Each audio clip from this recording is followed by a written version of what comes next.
From the Ticats Audio Network, this is Morreale and Hitch. All right, welcome everybody. I'm Mike Morreale. That's Rob Hitchcock, and welcome back to another episode of the Ticats Audio Network. Oh, it's not the Ticats. It's the Morreale and Hitch podcast on the Ticats Audio Network. Hey, we have to plug the Cats too, though, because they hired us. That's right. I just got mad at you for screwing up on a promo, and I just screwed up the intro. But anyway, yeah, Robbie, it's good to see you, buddy. We talked yesterday a little bit, which is 5 minutes. Which is rare. Actually, it was Dave talking to us. We didn't really talk. And just to make it clear to everyone that's listening, we didn't go over anything. No. Nothing. Oh my gosh. Okay, I see that for those of you who can't see, you're outside again. The wind's blowing and the birds are chirping in the background. But that looks like a beautiful day in Grimsby. It's a beautiful day in Grimsby, buddy, and lots of good things happen. Maybe not so much for the Cats at this point in time. They're still struggling to get their first win. They do have a good opportunity in the next few weeks to make that happen against the East. But, what's your take so far at the start of the season, Rob? Well, I think I mentioned it yesterday. They're one game away from first place. Yes. Being 0-4. I'm glad that we didn't talk last week because I already forgot the game from 2 weeks ago. But you know what? It was, again, it seems like the same theme every single week. Guys are finding a way to lose, but they got beat, and they're not that far away. I keep bringing back, I think it was the 97 season when we were 2-16 or 1-17. I'm not quite sure what we were in 97, but remember we were losing games by 3 points. We were losing by 1, by 6. I think it was a total of 8 or 9 games we lost by 21 points. And they're, again, no panic. They're a lot better than we were, and they were a lot better now than we were back then. For sure. And we had some players too, on our team. Remember that team? We had some really good players. But I have a feeling that because the East is playing like everyone's playing like garbage right now. You're right. They've got like Montreal, Toronto, They've got a bunch of East games, and they've just got to win those ones, and then you're in the playoffs. So there's still lots of games to go. How about you? Lots of games to go. I think they're just underperforming at the key times, right? Good teams win when they have a lead. They build on that lead. They don't let leads get away from them. So they've certainly had that to work on, and they've had the bye week. And you and I know the bye weeks are great when you come off a win. When you come off a loss, that's long. That's a long week. You know why? Because when we lost going into a bye, you feel like you have to go in and watch film. You have to go in and see. You want to take a few days with your family because that's what a bye is about. It's not about taking the whole week off. No. You work out, you do your stuff, but guys are probably on each other. The vets are probably saying, get in here every day. Let's watch some film. Because that's the panic button, but it's not. But I do tell you on the offense, I think, I got to get on Dane a little bit. I think he's got 8 picks and 5 fumbles, just him. Yeah. That's tough in 4 games. You can't turn the ball over and win. You just can't. And I'm not blaming everything on him. I mean, it's a team game. It's offense game. I mean, the offensive line at the beginning wasn't playing all that well, and they're playing some really good defenses. I mean, Winnipeg, Saskatchewan, everyone's got some great defenses, but when you're going up against some of the best, they held their own, but you just can't turn the ball over. Can't do it. You can't do it. And let's turn the page. Well, not really turn the page. Let's talk briefly about finally the CFL stepped up and handed that idiot in Saskatchewan a 4-game suspension. Do you think it's enough? I don't. Well, I've seen some worse hits and getting 2 games, but I think the way that it happened, and it led up to that hit because he did go low, even though he got blocked. He did go low right at his legs, which pissed me off. And I said to this the other day to you, I think he was walking off the field, flexing in Saskatchewan, flexing to the fans. And there was a couple in there that were cheering, but the majority of the fans weren't doing anything, which I applaud Saskatchewan fans for doing that. But when you got a guy walking by your bench, his own bench, and he's doing this and flexing, that guy needs to go. He needs to go. And your own team doesn't stop him? If back in our day, if one of our guys just hurt a player and was walking off in Ivor Wynn flexing in front of our bench, he'd get a beating. maybe something was said. We don't know. Maybe something was said to him in the change room, which I think some of the veteran guys would have probably said something to him. But I hear that was an ongoing. He did that. He used to do that in university as well. Yeah. From what I heard. So you know what? He's got a hot head. There's no room for that in our game. I say get rid of him, especially Mazzoli. He's out, 10, 12? I don't know how long he's out, but they say 10, 12 weeks. Yeah, well, see right there, he should be gone. I don't care any type of hit like that. I agree. I think he's got to be gone because up until yesterday, and even including I guess today and yesterday, all the talk about the CFL has been about this stupid guy. So never mind all the touchdowns that are being scored and the catches that are being made. They're talking about this guy. So that's a black mark. Like he's got to go in my opinion. Now, I understand the dynamics of the Players Association very well firsthand that they're going to challenge this because they got to represent this guy as a dues-paying member. But Jeremiah Mazzoli's a dues-paying member too, and he is a starting quarterback in this league. And I think you'll agree with me. And this is no slight on anybody, but there are only certain amount of quality quarterbacks playing professional football. Like you look at the NFL, there's maybe 15 like studs, and then there's 20 that are right? Like, and then there's probably 4 that are like, well, not a chance. So you can't afford to try to be one of the top teams in leagues in the world and attract fans with this high scoring, all this stuff, if you don't have a quarterback. So you got to protect your quarterback, and I don't just mean your offensive lineman. I mean the league. You got to protect your quarterbacks. That's the way I look at it. And I agree with you. The Players Association will defend it, but I think that they're not going to in the back door. They're not going to defend it as well as they should. I think that, you know what, you're going to take this lump, and you're lucky you didn't get more.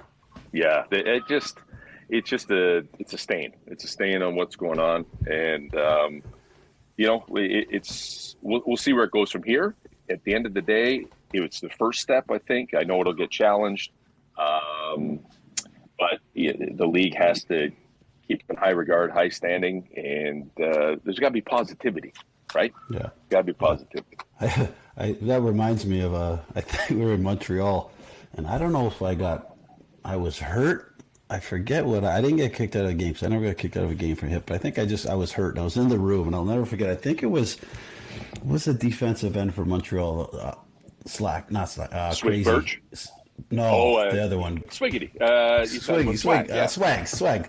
He had a thing with Seth. Was it Alfred Payton? Was Seth Dittman? Yeah. I think it was Seth. The nicest guy in the world. They both got kicked out of the game. I'm in the room already. I think my shoulder's done or something. I think you had your arm or something. One of those years where you were hurt. It was all buggered up. So I'm in there, and all of a sudden, he comes running into our room, and Seth is like looking at him, and this guy attacks him in our room because the benches were right beside each other. I remember we all ran in, right? You ran out in the locker room. Nobody heard it because I ran out because I couldn't do anything because my shoulder, and I'm yelling, and you know how Montreal plays all the music, the loud music because it was in. Nobody saw him go in. I'm yelling, guys! I'm screaming. Nobody's hearing me. And you can't help. I can't help. Seth, 6'7", 300-pound guy's getting killed inside, and they didn't even get any games. Not even a game they got. Nothing. Oh my God. There was times when Adriano, I think when he was playing for Toronto, like literally walked into. He might have played for us at the time. I can't remember. Walked into the Montreal locker room before the game and challenged the whole team. He should have got killed in the locker room. Can you imagine? And then him sticking his fingers in guys' butts in the huddle. In the huddle, he used to do that. What a beast. I said to him, I go, because you got a picture, Adrian Belli's fingers are like one finger's like a sausage. Yeah. And he said he'd get in this scrum and he would grab anything, and just anything, ass, ball, anything, finger in the culo. He would do it, and guys would be jumping up. They wouldn't know who did it. Guys were screaming, and he's just sitting there, not me. Oh, what an animal. And then we get him on this show, right? We get him on the podcast, like a year ago, and he's like prim and proper, doesn't say nothing. He's in his office. Well, come on. He's lucky the refs didn't smell his fingers. Hey, Butko, how we doing? We got our special guest. Oh, we do. Oh. Okay, so here's the setup. We've been going now, 4 weeks in a row, I think. Yeah. We've had Started with Wood, with Darren Flutie. We had Danny Mack. We had our Joe friend Mumford. Joe Mumford. And the latest was Jimmy, Dave Hack. Yes. So today marks, I guess, the 5th guest in a row on this show. So I guess with David, without further ado, and again, to preface this, Rob and I have no idea who this is going to be. Let's hope it's good, okay? Let's hope this is worthy of joining the cast of characters that come on before. So without further ado, David, let's introduce the guest. Oh my goodness. No way. No way. Okay, Rob, please introduce this gentleman. I can't.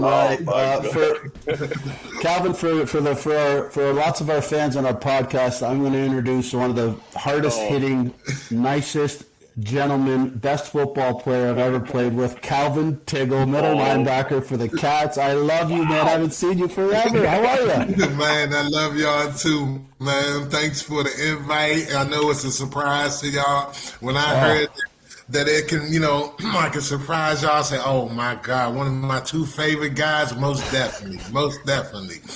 Oh, this is awesome. So, Tiggs, the last time we saw Tiggs was at our 99 reunion, and he came in late, and I'll never forget when you walked into that room. It was like a standing ovation. We were so excited. We were so excited to see you, man, and I'm excited to see you today. This is awesome. Oh, man, and you know what you just commented on, it was the same for me. When I saw all of y'all, it just brought back so many memories. I had tears forming up in my eyes. I'm like, wait a minute, I can't be showing my tears now. It was great seeing everyone, man, and just congratulations again, Hitchcock. Most definitely well deserved. Thanks, Cal. I mean, for those again, Calvin Tiggle, we call you Tiggs. We're gonna call you Tiggs through the show, but we have to kind of say your name a few times because people want to know who they're talking to. Cal, I mean, I saw you in '99 as well. The hair on my arms stood up when I saw you walk in, and because we haven't seen you since really 2000 or 99, maybe 2001, I think was kind of the last time. I think. Yes, that was a long ass time. Yes, it was. I mean, and then, to see all of y'all together and again, and like I said, it just brought back so many memories and fun times. We went through some hard times, but yet we prevailed and stayed together, and it turned out to be good times. So that right there is a memory we'll never forget. Man, so Tiggs, I mean, like I got the pleasure of playing with you in Toronto first, right? Yes. Like we got to play in Toronto. We had some crazy times in Toronto that first year I was there. I was like, we had like one guy punching out the window of the coach's car. We were sending guys to the border. The one thing we won't say what Calvin did. Well, no. All I know is that if you had Calvin Tiggle on your team, you didn't worry too much about nothing. That's it. On the field or off the field, doesn't matter. You don't worry too much. And that's the beauty of sports. And I tell the youth today, I mean, to me, sports get you ready for life. I mean, because it's teamwork, trusting one another, and working together for a common goal. So that was a blessing in disguise what we went through, especially with you, Mike, in Toronto, in my first year experience up in Canada. I have to say, I love Canada because y'all welcomed me with open arms, and it was a journey from that point on. Yeah. Well, listen, Tiggs, why don't we get into a little background? So where are you right now? Where's home for you now?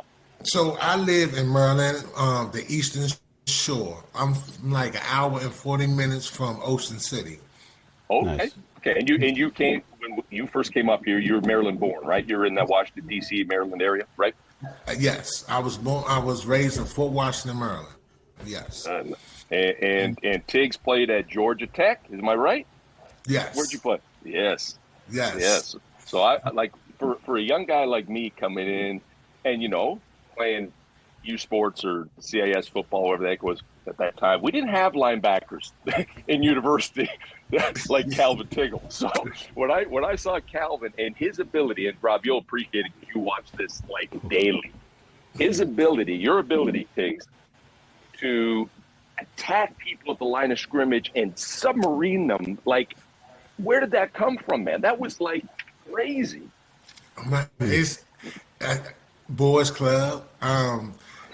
I was, especially the neighborhood because we used to play throw up tackle like all the time, and for some reason I always used to play with the older guys. The older guys used to have me out there with them. They used to knock me down, make me get up, and I thank them to the day because they made me who I am.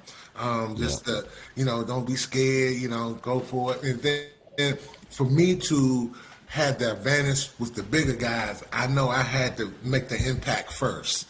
And that's where it all started from.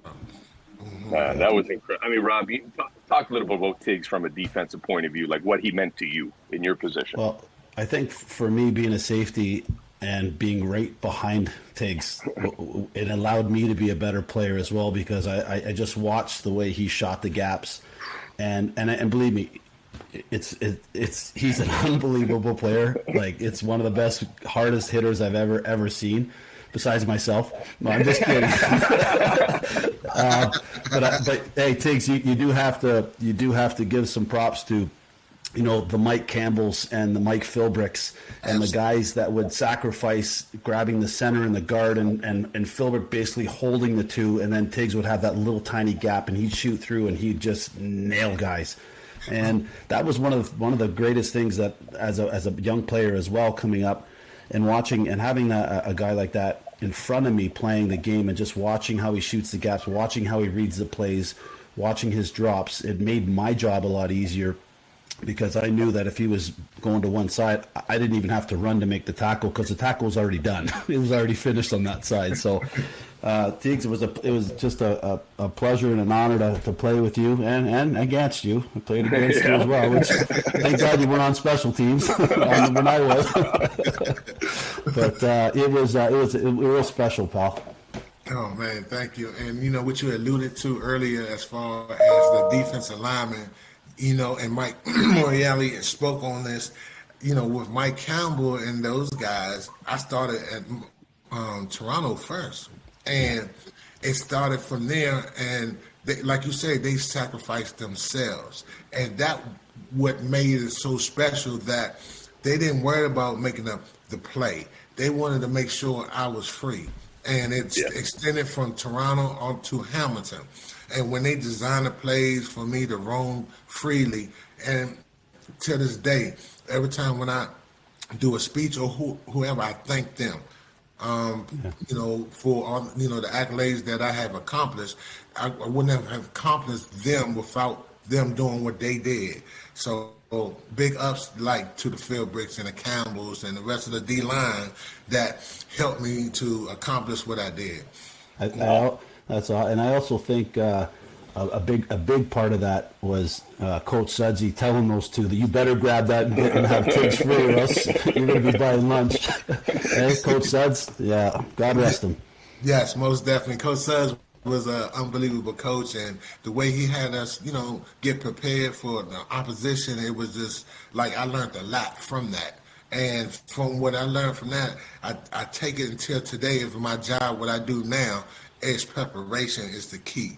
We all of us was good, but for us to have the advantage, we have to know what you're going to do before you do it first, and that helped tremendously. And then with Mike and them, sometimes they would collaborate with Suds and say, okay, if we do this, then he'll be free to do that. And Suds, and then it was working hand in hand. We worked well together, and so. And I think that's why we was one of the best defense Hamilton Ticat has ever seen because of the collaboration. Absolutely. One of the best teams, right? Like in terms of, and that's what I was going to get into now. So you come from Georgia Tech, you head to Toronto, your first introduction in the CFL. You got some characters in Toronto. And then some of those characters moved down to Hamilton and joined some more characters. So what was it like for you to be, coming out of Georgia Tech, a big time football player, come to the CFL, get used to it, but also get used to just how we were in the locker room? Because I'm assuming it was different than most of the teams that you played on. Like, we were having a lot of fun.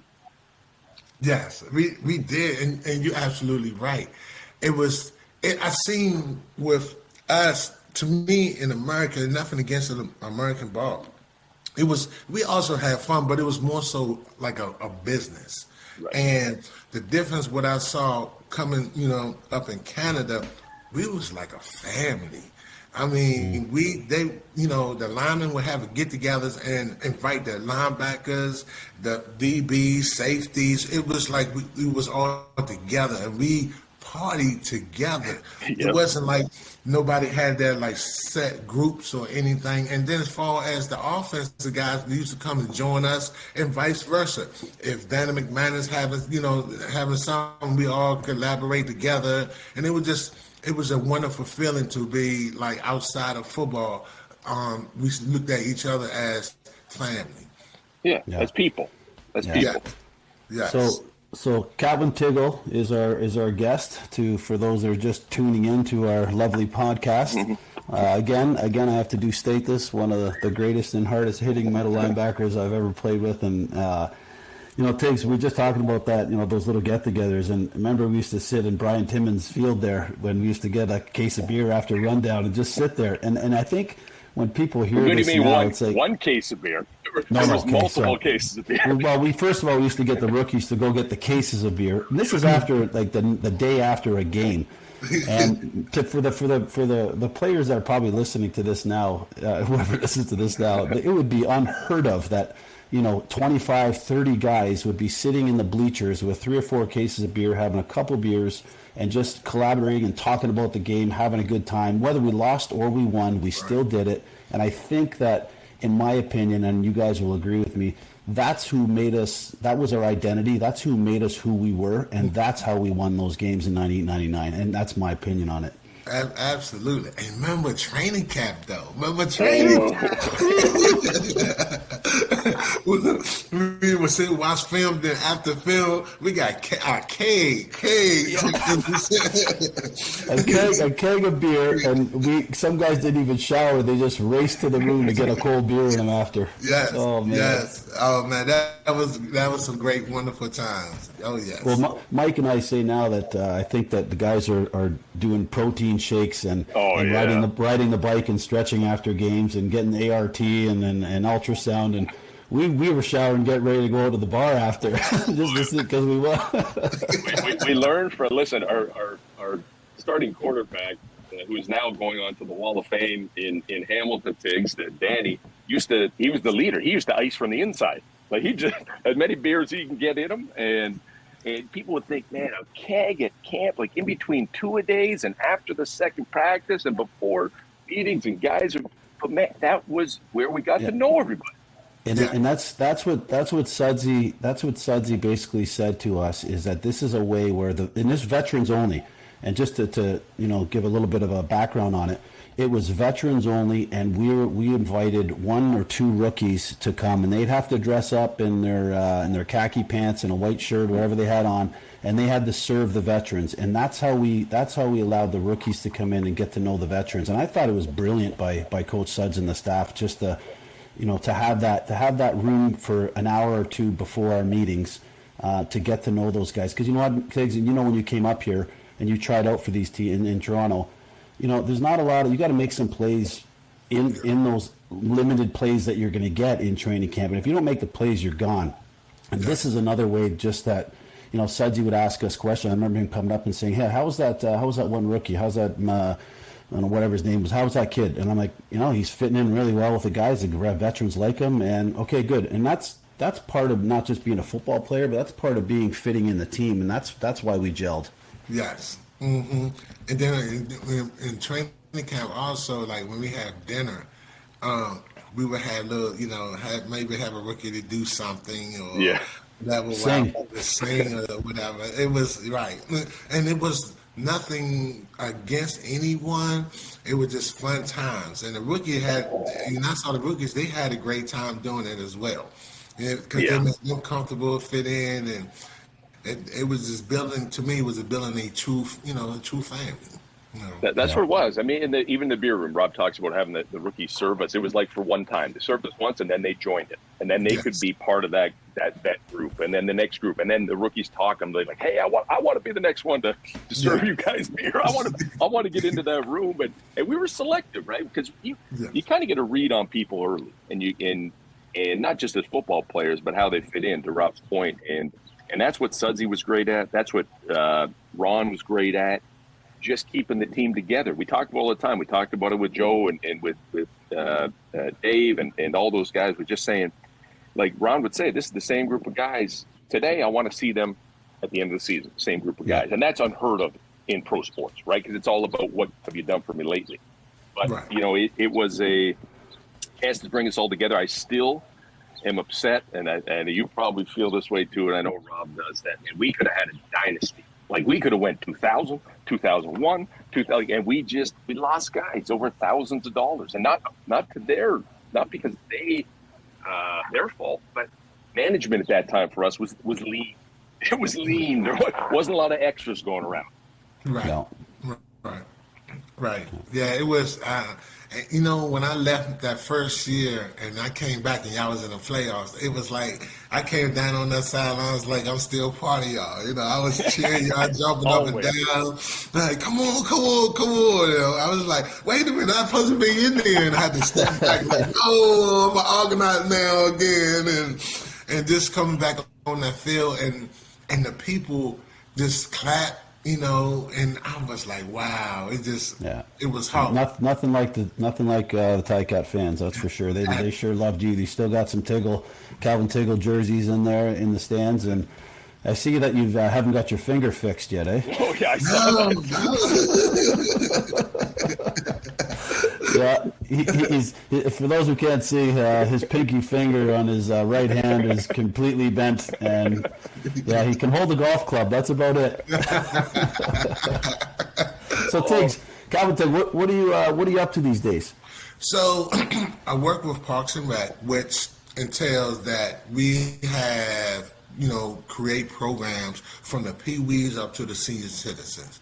So now I'm a regional manager, which I oversee Lake Arbor, Glen Arden, Palmer Park, which are community centers in the communities that spreads a great deal over the territories in Maryland, Prince George's County. And so I still have an impact in the youth lives. And that's what's most important. And then, like what I was saying earlier, what I have learned from you all, from the sports era, and just I give back, sharing with them. And so, so that's what I'm doing now. Well, awesome. That's perfect. That's right up your alley, Tiggs. I'm sure those kids look up to you, and I mean, you're a soft-spoken guy, but that wasn't like what it was like on the field. Don't get twisted. That's not what Tiggs is. I was just about to say, for those listening right now, saying, okay, this guy is one of the hardest hitting guys. If they don't know him, they're just tuning in, and they're like, yeah, he's kind of a soft-spoken guy. Yeah, you don't want to put pads on him because it's like a light switch. You click it and you click it off and on, and you get what you get. And Ron knew that too, right? Ron knew. I'll never forget that in Vancouver, 1999 Grey Cup, he gave you the floor right before we went on that field. I'll never forget it, and no one will forget it. And Tiggs, I'm not blowing smoke, man. To a man, every guy on that team worshipped what you had to say. Like, we just that moment where, because you didn't say a lot, but when you did, I mean, you certainly said a lot on the field with your play. But when you said that, and let's face it, we knew we were going to win that game 2 weeks previous to that. But when you said that was like, okay, let's get it on. And we did. And defensively, I mean, damn. You guys made, I know we scored some points, but you made it very easy to do so. That was fun times. Oh, that you know what? When you brought that back in my memory, first thing I think about is Mike Cummins. What's that his name? Jeff Cummins. Jeff Cummins. Yeah. Jeff Cummins. Jeff said, "I got something to say. We was like, "Go ahead, Jeff. Go ahead." Jeff said this piece, and everybody's quiet. And I said, "All right, let's go." Don't even let him talk. That was my love, Jeff. Jeff was a clown. He was. He's up at Acadia now. He's the head coach here out the East Coast. I just talked to him the other day, as a matter of fact. So he's doing good. He's been up there 20 years about. That's what he said. 20 years he's been head coach. Yeah. Where at? So on the East Coast, so like in Nova Scotia, at a place called Acadia University. So he's been head coach in there. He's been there for about 20. He's been head coach in about 15 or more. Yeah, at least, yeah. Yeah. So that leads me to a good question. So who are you chatting with now, Tiggs? The guys that we would know, that we played with, like anybody you still keep in touch with? I got to think that you and Joe still connect. And Yes. Joe is probably who got you hooked on to come on this podcast, if I had to guess. Not at all. No. So our producers are doing their job. Wow. Yes. Wow. And he got in contact. Actually, he got in contact with my son, and he thought he was talking to me. And my son said, "No, you must be talking about my father." And so that's how, he connected us. And yes, he said, "Oh, this is gonna be a surprise for Mike and Hitchcock." I said, "Most definitely, yeah. Just let me know. I'm on." But as far who. Yes, I talked to Joe, but Joe Hagan, sometimes we reach out to each other. Yes. Yeah. Listen, can we talk a bit about Joe Hagan's? Because I think he was one of the best football players I've ever played with. He could have played any position. And we know what happened. And for those of you who don't know what happened to Joe, we're talking to Calvin Tiggle here. Joe was a linebacker that could have played receiver, that could have played DB, that could have played any kick returns. And went down on one kick return and just blew out his shoulder, and it just never came back. But I've never heard him complain. I've never heard him complain. Remember that unbelievable play against Montreal? That helped us get to that Grey Cup? Yes. Listen. 99. That was going in. That was the 99 East final, and I'm not sure that play call was sound. But when you have a guy like Joe Hagan's go up and get it, over two All-Star DBs, went over and caught that. That was determination right there. Incredible, incredible. Right. So what's so Joe was coaching at one point in time. Is he still doing some coaching? I know he at one time was he living in Montreal. I want to say he wasn't living in. He was in Guelph, I think, helping for a while, or Waterloo, doing some university coaching. But I haven't seen him since we got together. I haven't seen anybody since we got together for that 99 reunion. So when you're talking to him, Joe would, like, on my birthdays, Joe would text me happy birthday and stuff like that. We really didn't get in depth of what each other doing, but we just he'd keep up and just happy Father's Day, happy birthday. I was like, hey, Joe, what's going on? Whatever. Yeah. But other than that, Mike, Joe, both Joes, and I know Joe would hook us up, and we might be on the three-way with Archie once in the blue. Oh, that's my boy, Arch. I love Arch. Just something about Arch. He just, that was my guy that he just loved to play the game. Yes. He just loved to play the game, and he was tough, and he was a character. And I just loved him. I mean, we had so many guys, and I can't narrow it down because we just had at every position we had, if not every guy, the majority of the guys were, I would say everybody. They were the right people. Yes, it was right, and he had that humor and put a smile on your face.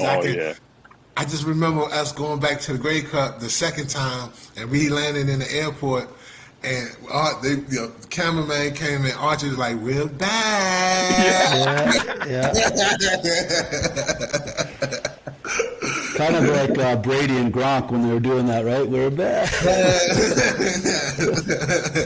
Oh man.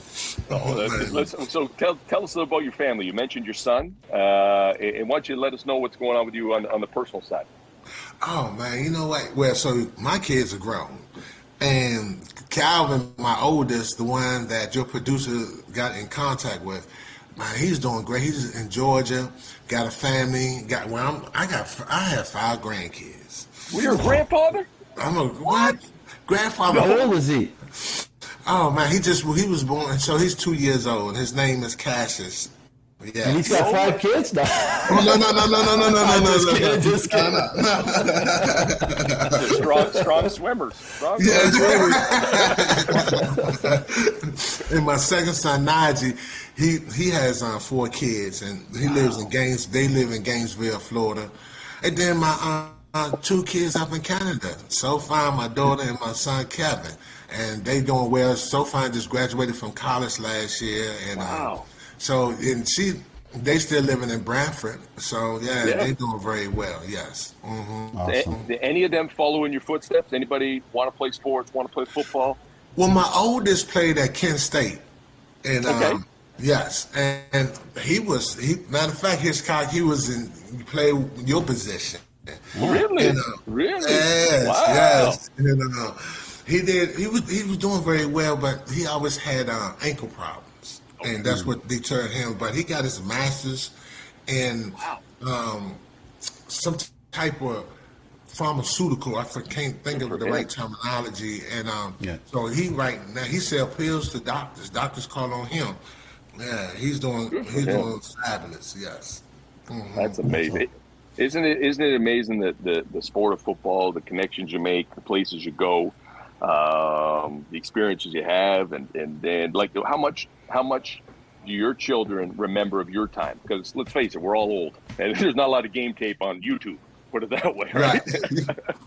Actually, not really. Probably none at all. You know, Yep. I have to share this, but my daughter, she was playing hockey in Bradford coming up. And what crushed me when I heard her jersey number was 73, I was like, oh. That's awesome. Yeah. Tickle in the back, it was 73. Yeah. I was, that right there crushed me. That right there crushed me when I got the phone call and said, Sophie playing hockey and she wearing number 73. I'm like, what? Oh man! So there's not a lot of hockey players wearing 73. Not at all. That's why it's unique. Yes. Hey, Diggs, how the heck did you get the number 73? Was that a college number too? No, my college number through in America was 58. High school, Georgia Tech, and Tampa. I was number 58. Yeah. When I came to Canada, I wanted to change a lot. And to me, so I don't want to get biblical, but 73 to me represent God, the number 7 and the number 3. So it became more of a spiritual number. And like you said, like Hitchcock said, it was unique. You never heard no linebacker wearing 73. No. So I just well, it worked. It worked. Yeah, I like that. Mine's a bit of a unique story too, but it's not the biblical side. I wore 24 in high school and 24 in university, but when I came up here, 24 was taken by a running back. So I took 42 because it was a backwards case of beer. 24, 42. I don't know if any of you, Hitch may remember my first number in Toronto. I wore 18 my whole high school career, college career. I got to Toronto and they handed me a jersey number 78. I'm like, that doesn't look good, but I'll take whatever you got. Just give me whatever you got. I don't care what number I am. I just want a chance to play ball. I remember 78. Yeah. That's right. Me too. 18, was that Masadi number? 88. 88 was Masadi. Okay. Yeah. Okay. So, Paige, what was your first year? Were you 94, 93? What year was your first year up here? 94. 4, yeah, that's right. Toronto, and then 95 with us. No, 95 still in Toronto. Toronto, that's right. Okay. Mm-hmm. Oh yeah, jeez. Oh, we had some characters in Toronto, man. You had a couple lean years, Tiggs, going from Toronto. We had a couple lean years there, and then we first got to Hamilton '97. You were gone in '96 to Hamilton? No, yeah, or '97. 96, because I did 2 years for Toronto, 4 years for Hamilton, and then 2 more. That's right.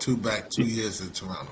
You and I aren't too different. I went 2, 5, 2, and then back again for 2. So I went up and down the QE, and they didn't like me too much in Hamilton when I played for Toronto. But they seemed to like you pretty well. Not so much me. I heard some boos, but I heard a lot of claps at the same time. Absolutely. Have you been following it all a little bit I know that the games are on down there now in the States. I know they play them on. I think they're on Florida Sports Network, ESPN or something. ESPN now. Yeah, yes, But yes. I don't know if you watched the Toronto game the other day. They're playing at BMO Field now. They're no longer at the Rogers Center or the Sky Dome, and so they've been playing at the BMO Center where the soccer guys play. And they've got, I think it holds about 22,000 or 23,000 there, maybe a little less. But I tell you, it's embarrassing, Calvin, that I bet you on the one side there was 2,000 people on the one stands, and the other side maybe five. I bet you they had 7,000 people. Wow. It's just embarrassing for the city, embarrassing for the team, embarrassing to as TSN watching this game. It's hard. They got to switch the cameras and put them on the bench side or the other side to show that at least that there's some people on behind the bench, because that other side, I thought it was like 2 hours before the game. It was game time, and the national anthem just finished, and there was 1,000, 1,500 people on that side. It was awful. Yeah. What made them switch to that field? They had to or something? Yeah, I think the Rogers Center got bought by the guys that own the Blue Jays, and they basically said, we don't want football here anymore. We're going to turn this into a baseball stadium. They moved to BMO Field. The field is actually quite nice. It's in a perfect part of town. It's right off the Lakeshore. but it's right off the GO train, so you can take the transit in there. It just, for whatever reason, it's just never been able to take foothold there. But you go down the highway to Hamilton, and that place is packed all day long. And I guess that was your first taste, right, of seeing that new field when you rolled in there a couple of years ago. What was your first impression? I was like amazing compared to what I'm used to playing, like I was like impressed, like, wow, Hamilton has stepped it up tremendously. That stadium is awesome. Yes. Yeah. They need to do something. Yeah, they got to do something for Toronto like that, because I look at Toronto as you might look at like the New York Knicks of NBA and stuff. It's the major marketing, piece for that, pro sport. And something got to change. Something got to change. Toronto's always wanted an NFL team, right? They've got the Jays, they've got the Leafs. They've been asking for an NFL. They got the Raptors. Like it's a big league, and I'm surprised. Like a bunch of years ago, before they opened up the Tim Hortons field, I think there was talk about moving Hamilton and Toronto opening or building a stadium in Oakville. That was the kind of the talk like 10 years ago before this opened up. To have a dual stadium and I'm like, that's not going to work for Hamilton fans. Absolutely not, because they're not going to drive to Oakville. Like they can't walk home from there. Right. Let me ask you this: so Hamilton, what's the record now? 0-4. Not good. Hey, 0-4, Teagues, and they're one game away from first place because Toronto's 1-2 and Ottawa's 0-4. The East is not doing very well right now, but they're one game out of first. Okay. Yeah. They got a good squad though, Tiggs. They got a good squad. They're finding ways to lose. Right. You know what I mean? Instead of finding ways to win. So it'll come around, and they've had a lot of success there and great ownership. But it's funny because you said something, and I felt the same way. I know Hitch did. We walked into the new Tim Hortons field, not the old Ivor Wynn, and it's got everything you could imagine. But when we walked into our locker room, it felt like home, and we had nothing. We had plywood lockers, we had drips coming, we had a couple rats running through. We had but it felt like home, and we didn't care. We didn't care. Nope. It didn't care. Nope. I think it was meant to, like, that look, that atmosphere made it like a coal miner's place. And when we went out there on that field, that's how we carried it and played like. Yeah. Like, we didn't know any better. Exactly. But, we didn't, we traveled. Yes, we went into, like, BC stadium and their locker room, and it was nice and luxurious, but it wasn't us. It wasn't us. It wasn't us. It was not. We want that grind, gritty. That give it to us. Yes. That's why. I mean, look at the field we played on. That field was like playing on cement. The painted lines were like painted with lead paint. We had duck crap and goose shit all over the field. We didn't care. Yes. Didn't stop us from hitting the ground and scratching our arms and knees, and it was just Well, it sure felt like home when we went to Winnipeg and Saskatchewan at that time, because they had some horrible visiting locker rooms as well. Having said that, Tiggs, you got to see, well, the Winnipeg's not new anymore. It's been open for a bunch of years now. Their new stadium. And Saskatchewan's got a brand new stadium, and they're off the charts. They're really, really nice. You got to Google them and take a peek at them if you haven't seen them. But there's some beautiful stadiums out there right now. I have to do that. I did not know that. Wow. Oh, yeah. If you walked into, especially Saskatchewan in Regina, you walked into that stadium and you think you're in the NFL stadium. Beautiful. Yeah. Really? Beautiful. Yeah. Wow. Yeah. You know, we got to get Tiggs. We got to get O'Shea to, Osh and Kyle Walters are the GM and the head coach for Winnipeg. So we got to get them to fly us out to a game in Winnipeg. Hey, we should hook them. We should get that done. Please coerce them into doing that. I would love to come. I would love to come. Absolutely. We're going to work on that. We're going to work on it. Listen, Tiggs, I just want to. We could talk forever. This is a thrill. If you would have seen our faces, I hope you did at the beginning when you came on. I mean, that was a moment. So I want to thank you for that. Y'all didn't know I was coming on? We had no idea. No idea. No idea. We knew we had a guest. They don't tell us, Tiggs. I swear to God, they did not tell us. They don't tell us on anybody that they're bringing in a special guest. So. Oh, okay, cool. That's nice. I like that. They told me you didn't know, but I thought by the time I'm trying to hook up, trying to get in and stuff, then you see the name. You still didn't see. They keep you on that. There's like a back end, so we don't see you until they let you on. So we have no idea who it is. So and before we sign off, you do have to stay on for a couple of minutes or maybe a minute after, because our producer needs to keep you on just for another minute or so after we say goodbye. So how's that one? Yeah. Okay. Well, but why don't we do that, Robbie? And I hate to do this because I feel like I just want to go down to the beer room with Tiggs right now and just hang out and keep the stories going. But we love you. We love you, brother. It's great to see you, man. It's a pleasure. Good luck to you and your family, and I hope to see you again soon and talk to you soon. Calvin, love you, man. And hey, again, such an honor for you to come on this with us, and so nice to see your face. And I miss you, pal. Love you, buddy. I love you all too, and thank y'all for having me, and I appreciate y'all. Please have me again. You must. Yes, we will. Well, we're signing off here. Yeah, we're going to sign off now. This is Mike Morreale. That's Rob Hitchcock and the incredible Calvin Tiggle on the Morreale and Hitch podcast here on the Ticat Audio Network. Talk to you soon. That's another episode of Morreale and Hitch on the Ticats Audio Network. Have a question or a comment for them? Email us at mnh@ticats.ca. That's MANDH@ticats.ca.